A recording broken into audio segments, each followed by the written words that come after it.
വിഷുവിന് കണി കണ്ടുണരാൻ നാടെങ്ങും സ്വർണ്ണവർണ്ണത്തിൽ പൂത്തുലഞ്ഞു നിൽക്കുകയാണ് കണിക്കൊന്ന. കണിക്കൊന്നയില്ലാതെ വിഷുവിന്റെ കണിയൊരുക്കം പൂർത്തിയാവുകയില്ല. വിഷുക്കാലത്ത് നാടെങ്ങും പവിത്രതയുടെ വർണ്ണശോഭയേകി പൂത്തുനിൽക്കുന്ന കണിക്കൊന്ന ഭഗവാൻ ശ്രീകൃഷ്ണന്റെ ഇഷ്ടപുഷ്പമാണ്. പല ഐതിഹ്യങ്ങളും ഇതിനു പിന്നിലുണ്ട്.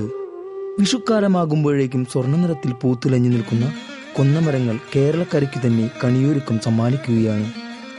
വിഷുവിന് കണിയൊരുക്കുമ്പോൾ ഭഗവാന് മുന്നിൽ കൊന്നപ്പൂ ചാർത്തുന്നത് വരും വർഷത്തിലെ വിഷുക്കണി വരെ ഐശ്വര്യവും നിറശോഭയുമാർന്ന ജീവിതവും ലഭിക്കാനാണ്.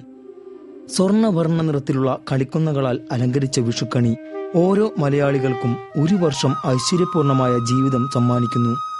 നാട്ടിലെ മിക്ക കണിക്കൊന്നകളും നേരത്തെ തന്നെ പൂത്തുലഞ്ഞു നിൽക്കുന്ന കാഴ്ചയാണ്. മാർച്ച് ഏപ്രിൽ മാസങ്ങളിലാണ് കണിക്കൊന്ന പൂക്കുന്നത്. കേരളത്തിന്റെ ഔദ്യോഗിക പുഷ്പമായ കണിക്കൊന്ന തായ്ലൻഡിന്റെ ദേശീയ വൃക്ഷവുമാണ്.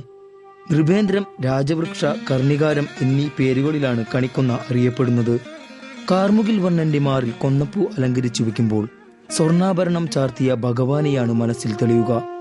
ശ്രീരാമ ലക്ഷ്മണന്മാരുടെ വനവാസകാലത്ത് സുഹൃത്തായിരുന്ന സുഗ്രീവിനു വേണ്ടി മരത്തിനു മറവിൽ നിന്ന് ബാലിയെ ശ്രീരാമൻ വധിച്ചിരുന്നു. അന്ന് ശ്രീരാമൻ ഒരു മരത്തിനു പിറകിൽ മറഞ്ഞിരുന്നുവെന്നും ആ മരം പിന്നീട് കൊന്നമരം എന്നറിയപ്പെട്ടു എന്നുമാണ് ഐതിഹ്യം.